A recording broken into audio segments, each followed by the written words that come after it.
Halo teman-teman, perkenalkan nama aku Diska Nureliza, bisa dipanggil Diska dengan NIM 11523000316. Aku dari Prodi Ilmu Komunikasi dan di sini aku akan menjelaskan tentang suku Mentawai. Jadi seperti yang teman-teman ketahui sendiri bahwa suku Mentawai itu adalah suku asli yang mendiami Kepulauan Mentawai. Nah, Kepulauan Mentawai ini letaknya itu ada di Provinsi Sumatera Barat gitu.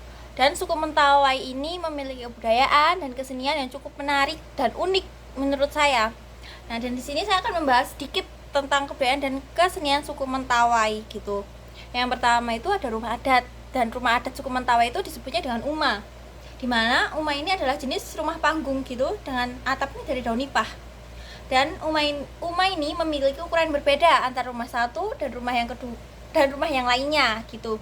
Karena rumah adat suku Mentawai ini dibangun berdasarkan jumlah anggota yang akan tinggal di dalamnya gitu. Dan biasanya rumah adat ini dibangunnya di tepi sungai atau di dekat hutan gitu. Dan rumah ini memiliki beragam fungsi. Yang pertama jadi tempat tinggal, pusat kegiatan adat, tempat penyimpanan benda-benda sakral, simbol status sosial. Nah, rumah ini dibangunnya dengan bahan-bahan alami seperti kayu, bambu. Proses pembuatannya pun dilakukan secara gotong royong oleh masyarakat sekitar gitu. Nah, rumah suku adat Mentawai ini memiliki simbol yang kayak saya jelaskan tadi, simbol status sosial, dimana simbol ini bisa kita bedakan dari atap, dinding, dan lantai. Tapi pada umumnya yang paling mudah itu dari atapnya. Biasanya atap kepala suku berbeda dengan atap rumah rakyat biasa gitu. Atap rumah kepala suku Mentawai biasanya lebih tinggi dari rumah-rumah biasa. Dan bisa juga dari ini dari apa ya?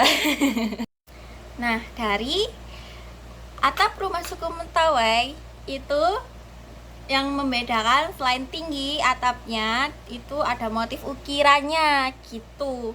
Nah, biasanya itu motif ukiran pemilik kayak suku adatnya gitu, ketua suku adatnya itu lebih rumit motifnya begitu teman-teman. Nah, ukirannya itu biasanya menggambarkan macam-macam makhluk mitologis gitu, seperti burung elang, harimau, dan ular.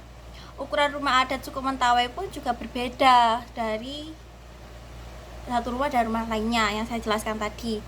Kenapa berbeda? Karena biasanya rumah dengan status sosial tinggi atau kepala suku itu lebih memiliki ruangan yang banyak, seperti ruang pertemuan, ruang tidur, dan ruang-ruangan yang lainnya. Nah, untuk ukirannya sendiri itu ukiran itu juga menunjukkan status sosial. Nah, untuk kebudayaan selanjutnya yaitu tato, di mana tato ini merupakan ciri khas khusus suku Mentawai. Tato biasanya disebut dengan titi. Nah, tato ini dibuat oleh seniman khusus suku Mentawai. Senimannya itu dari suku Mentawai. Nah, seniman tato ini disebutnya dengan sifat titi gitu. Nah, titi ini memiliki berbagai macam motif atau gambar tatonya itu loh. Itu memiliki makna tertentu. Misal pohon kelapa menggambarkan kesuburan, motif ikan menggambarkan kemakmuran, dan motif burung menggambarkan kekuatan suku Mentawai itu sendiri. Nah, pembuatannya tato itu juga memakan waktu yang cukup lama, bisa berhari-hari bahkan berminggu-minggu. Tato ini dianggap sebagai simbol penting sebagai identitas diri masyarakat suku Mentawai, simbol kekuatan spiritual, simbol status sosial gitu. Tato pun dibuat di bagian tubuh yang terlihat seperti wajah, lengan, dan kaki. Dan tato itu memiliki bentuk seni yang unik dan indah gitu. Untuk selanjutnya yaitu ada bahan dan alat yang digunakan untuk membuat tato. Untuk alatnya ada jarum, pukulan, dan lidi. Untuk jarum yang digunakan suku Mentawai dalam membuat tato adalah dari tulang hewan, seperti tulang burung, tulang ikan, dan tulang babi. Jadi tulang-tulang ini diruncingkan gitu, kemudian ujungnya dikaitin sama kayu atau bambu. Yang kedua ada pukulan. Pukulan ini digunakan untuk memukul jarum atau tato. Jarum tato maksudnya. Jarum tato agar tinta dapat masuk ke dalam kulit. Pukulan ini terbuat dari kayu dan bambu yang dibentuk seperti palu begitu. Nah, untuk yang ketiga ini ada lidi. Lidi ini digunakan untuk menggambar sketsa tato tadi. Sebelum digambar dengan jarum yang terbuat dari tulang-tulang hewan tadi, disketsa dulu pakai lidi. Nah, kemudian untuk bahan, di dalam bahan ini ada dua, yaitu tinta dan obat bius. Tintanya ini suku Mentawai menggunakan arang yang dicampur dengan perasan tebu gitu. Untuk obat biusnya mereka menggunakan daun pisang yang ditumbuk halus dan dicampur dengan air. Biasanya obat biusnya ini digunakan untuk mengurangi rasa sakitnya gitu. Dan untuk selanjutnya itu ada gigi runcing, ya kan? Teman-teman tahu nggak sih kalau di suku Mentawai itu ada tradisi atau kebudayaan meruncingkan gigi begitu. Jadi meruncingkan gigi ini disebut dengan pasipiatsot begitu, yang ini termasuk salah satu tradisi unik yang harus dilestarikan sampai saat ini gitu. Tradisi ini pun juga masih dilakukan oleh suku Mentawai hingga saat ini, dan tradisi ini tuh dilakukan oleh perempuan suku Mentawai yang akan menikah atau memasuki masa remaja. Jadi tradisi ini dilakukan dengan cara mengikir gigi bagian depan hingga membentuk segitiga. Prosesnya itu dilakukan oleh wanita yang ahli dalam bidang ini begitu. Dan gigi runcing sendiri ini dianggap memiliki simbol kecantikan dan kedewasaan bagi masyarakat suku Mentawai. Semakin runcing giginya itu dianggap bahwa wanita itu akan semakin cantik begitu.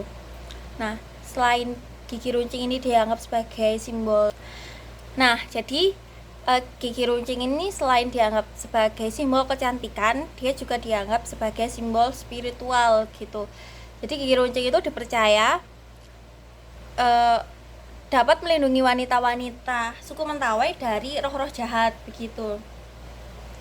Dalam tradisi untuk membuat gigi runcing itu juga dilakukan dengan penuh ritual dan doa. Jadi sebelum mengikir gigi dimulai, wanita yang menjalani tradisi ini akan dimandikan dan dibersihkan terlebih dahulu. Kemudian wanita tersebut akan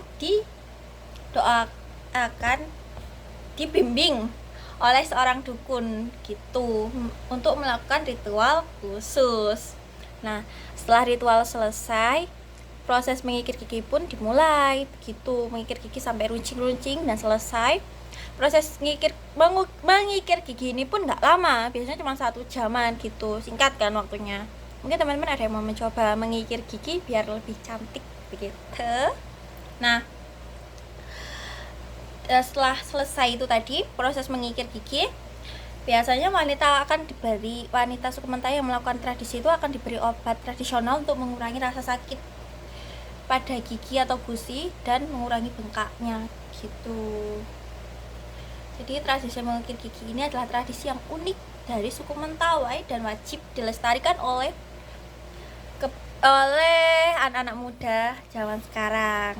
Gitu teman-teman. Gitu penjelasan saya tentang kebudayaan suku Mentawai.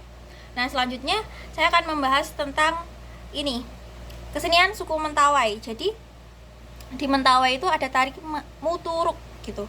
Tari muturuk itu tarian tradisional suku Mentawai yang ditarikan atau dilakukan dalam berbagai upacara adat, misal adat pernikahan, upacara kematian, atau upacara panen raya begitu. Nah, tarian muturuk ini sendiri dilakukan oleh pria dan wanita secara berpasangan.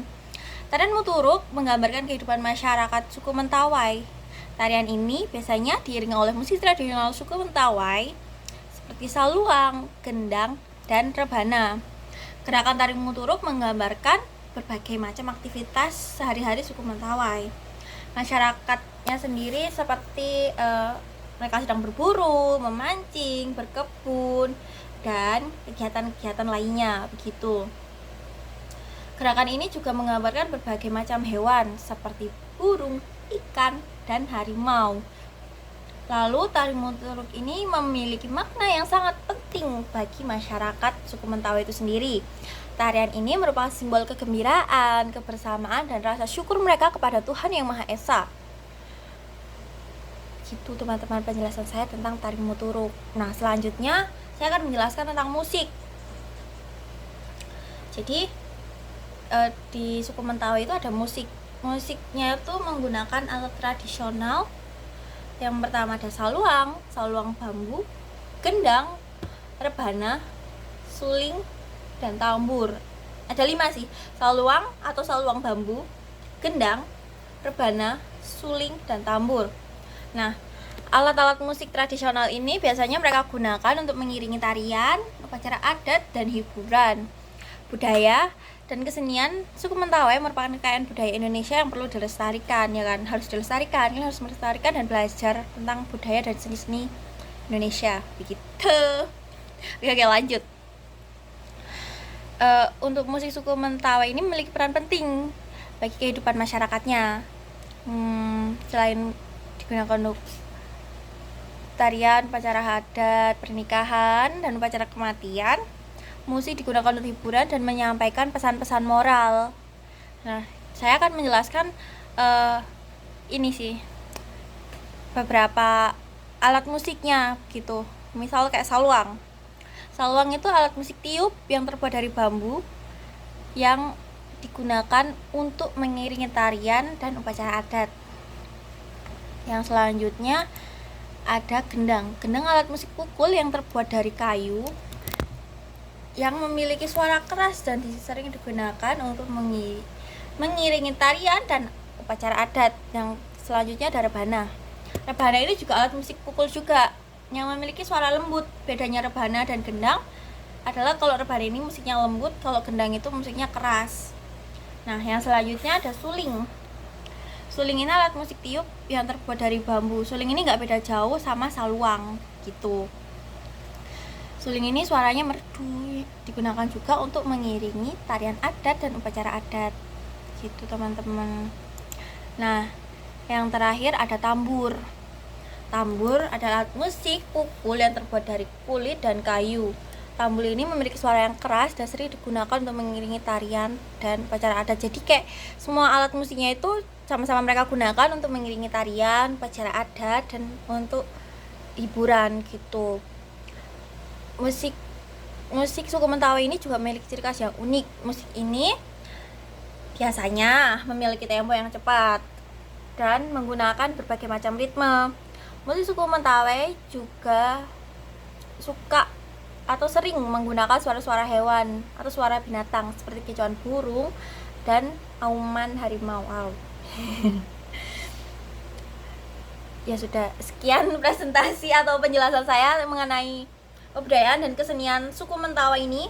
Mohon maaf jika penjelasannya kurang detail atau terlalu berbelit-belit. Mungkin nanti teman-teman bisa browsing sendiri lah ya, bisa mencari dengan lebih detail atau bisa menjelaskan lebih detail daripada saya gitu. Sekian dan terima kasih. Halo, saya Veronica Santisima Priyanimite dengan NIM 115230191. Di sini saya akan menjelaskan tentang kepercayaan atau religi dan bahasa dari suku Mentawai. Bahasa suku Mentawai terdiri atas 3 dialek, yaitu yang pertama dialek Siberut Utara, yang kedua dialek Siberut Selatan, dan yang ketiga dialek Sipurapagai. Dialek Siberut Utara dituturkan di Desa Mangan Paula, Kecamatan Siberut Utara. Dialek Siberut Selatan dituturkan di Desa Mailepet, Kecamatan Siberut Selatan. Suku Mentawai memiliki agama dan kepercayaan sendiri yang dianut suku asli dan masyarakat Mentawai, yaitu Sabulungan. Mereka percaya bahwa benda memiliki roh dan jiwa. Jika roh tidak dirawat dengan baik, maka roh tersebut akan bergentayangan dan menyebabkan kesialan maupun munculnya penyakit. Suku Mentawai merupakan salah satu suku yang berpegang teguh pada paru-paru dunia, yaitu hutan. Suku Mentawai berada di Kepulauan Mentawai Barat, Pulau Sumatera. Suku Mentawai ini sudah ada sejak tahun 500 sebelum Masehi. salah satu suku yang berpandangan bahwa hutan adalah jantung kehidupan. Mulai dari sandang, pangan, hingga tempat tinggal mereka dapatkan dari hutan. Dan untuk kepercayaan suku Metawai mempercayai arat sabalungan. Mereka beranggapan bahwa hutan dan satwa memiliki roh dan jiwa. Jika mereka semakin dekat dengan hutan dan satwa, roh spiritual mereka akan semakin bertambah kuat. Bagi mereka, jika roh dan jiwa tidak dirawat, maka itu akan berdampak buruk untuk mereka, seperti kesialan dan yang lainnya, yang akan mendatangkan segala berbagai penyakit dan juga ketidakseimbangan kehidupan mereka. Keunikan suku Metawai juga berada di tato yang mereka miliki. Tato tersebut mereka buat bukan seperti tato pada umumnya, melainkan menggunakan arang. Arang tersebut, sebelum diberikan tato kepada manusia tersebut, tato itu akan disembayangkan dan diberkati, lalu akan diberikan kepada yang akan ditato, seperti itu. Dan bagi mereka, tato itu sebagai identitas untuk diri mereka masing-masing. Ada lagi tentang gigi yang diruncingkan. Gigi yang diruncingkan itu tuh biasanya sebagian dari cewek-cewek ya, untuk yang para wanita-wanita gitu. Alasannya karena semakin gigi diperuncing itu semakin menambah kecantikan untuk kaum wanita. Dan saat sakit, suku Metawai tidak memerlukan dokter, tetapi mereka memerlukan sikerei. Sikerei ini adalah dukun yang sudah dinobatkan melalui upacara tandek. Berbagai macam bisa disembuhkan dari sikerei tersebut, karena juga di hutan tersebut juga memiliki obat-obatan herbal yang mereka dapatkan di sebuah hutan tersebut. Suku Metawai ini sangat unik karena mereka sangat dekat dengan alamnya. Meskipun berada di tengah-tengah zaman modernisasi, mereka tetap menjaga teguh apa yang telah mereka percaya dan mereka jaga. Merawat dan melestarikan hutan itu sudah termasuk dari bagian mereka. Jadi, merawat dan melestarikan hutan itu sudah jadi faktor utama untuk suku Metawai. Jadi mereka akan terus merawat dan terus menjaga apa yang telah mereka percayai dari dulu hingga saat ini. Sekian penjelasan dari saya. Oke teman-teman, jadi di sini saya bakalan menjelaskan sistem peralatan hidup di suku Mentawai gitu. Yang sebelum-sebelumnya itu sudah dijelaskan juga sama teman-teman saya gitu. Oke, kita langsung lanjut aja. Seperti yang kita ketahui ya, suku Mentawai kan itu kan suku pedalaman gitu. Jadi suku Mentawai ini sendiri itu mempunyai dua mata pencarian utama, yaitu berburu dan berladang. Di mana dalam berburu mereka menggunakan peralatan seperti busur dan panah.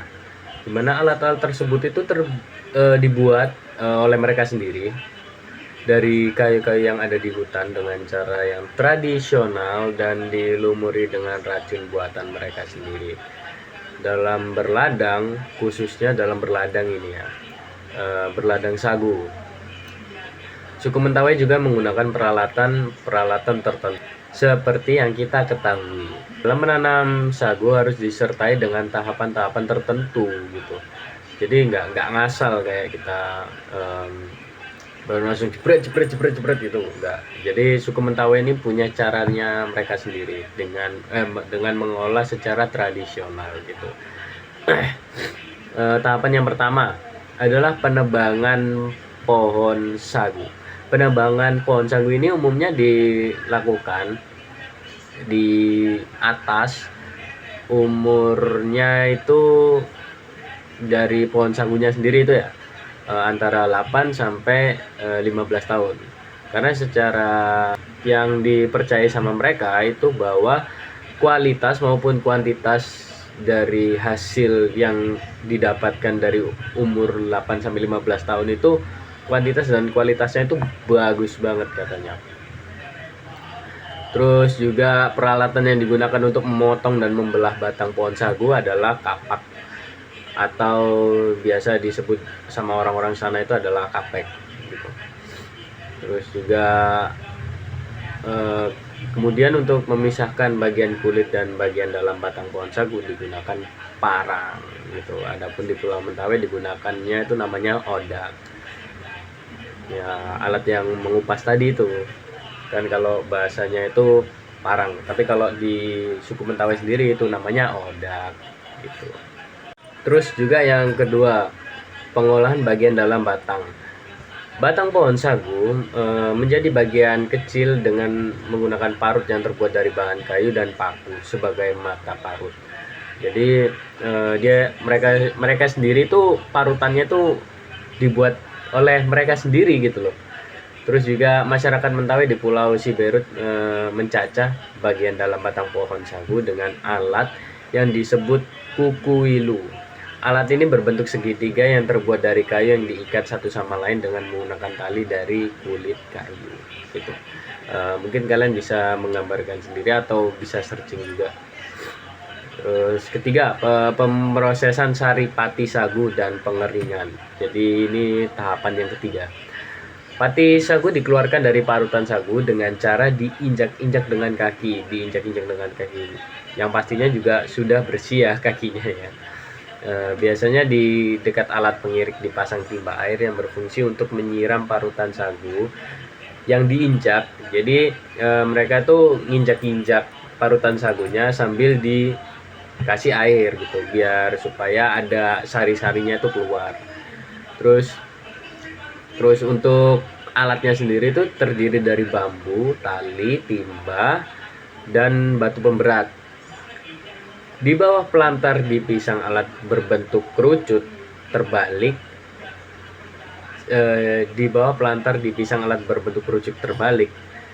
Agar pati sagu mengucur ke lelar. Lelar tuh saluran yang terbuat dari kayu nubu gitu. Jadi kayak wadah gitu.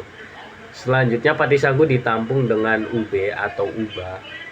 Alat tersebut berbahan kayu dan berbentuk menyerupai perahu pencalang. Pada salah satu ujungnya dibuat lubang tempat keluar air. Jadi kayak saringan gitu lah.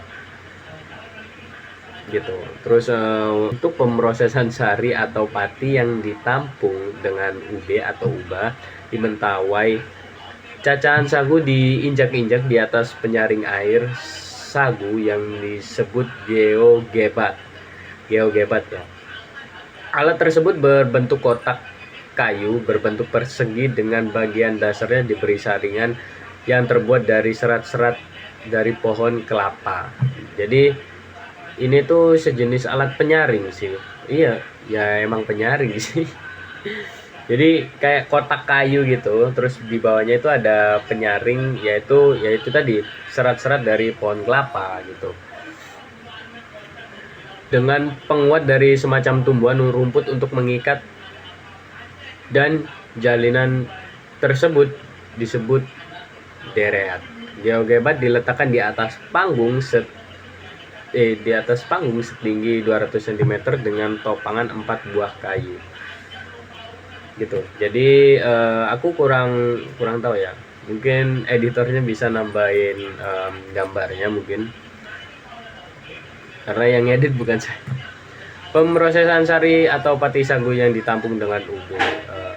Sebagai alas untuk geogebat dipakai anyaman bambu dengan dikuatkan oleh 3 batang kayu yang dipasang melintang di antara geogebat dan bat gereat. Jadi bat gereat ini tuh ya itu tadi sebagai alas untuk geogebat yang dipakai menggunakan anyaman bambu. Bat gereat diletakkan anyaman bambu yang lebih halus.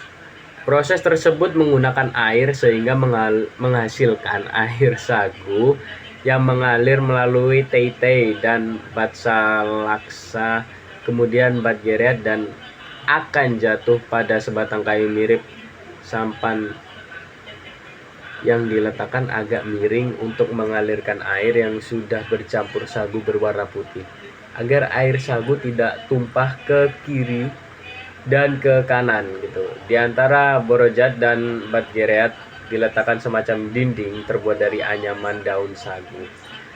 Terus juga air ini kemudian mengalir melalui borojat ke satu sampan yang besar dan diletakkan di bawah sebagai alat untuk mengendapkan sagu dan sekaligus memisahkan dengan air. Selanjutnya setelah 3 minggu, barulah endapan sagu tersebut diambil dan diletakkan di suatu tempat yang terbuat dari kulit pohon sagu yang dianyam. Jadi gitu, itu adalah proses pembuatan sagu ya. Itu adalah teknologi dari suku Mentawai itu sendiri. Selanjutnya bisa dilanjutkan oleh teman saya. Assalamualaikum warahmatullahi wabarakatuh. Perkenalkan, nama saya Tobi Rizky Akbar Purnama dengan NIM 0099. Di sini saya akan menjelaskan tentang sistem mata pencaharian yang ada di suku Mentawai. Nah, sistem mata pencahariannya sendiri yaitu nelayan, berdagang, bertani maupun berkebun. Dan salah satunya sumber mata pencaharian yang ada di suku Mentawai yaitu kopra. Kopra sendiri itu berasal dari buah kelapa. Kelapa adalah salah satu hasil bumi yang dapat dimanfaatkan oleh rakyat setempat. Jadi salah satu sumber mata pencaharian yang ada di suku Mentawai yaitu dari kopra yang berasal dari kelapa, dan kelapa itu sendiri diambil dagingnya, dan yang dipilih adalah kelapa tua karena yang dimanfaatkan adalah minyaknya. Dan untuk proses pengeringannya yaitu kalau musim kemarau itu 3-4 hari, dan kalau musim dingin itu terpaksa menggunakan kayu bakar lalu dimasak. Jadi kopra sendiri itu bisa menghasilkan produk sendiri yaitu untuk minyak goreng, mentega, sabun, dan pakan ternak. Jadi sekian dari saya, itu tadi penjelasan tentang mata pencaharian yang ada di suku Mentawai. Sekian dari saya. Assalamualaikum warahmatullahi wabarakatuh.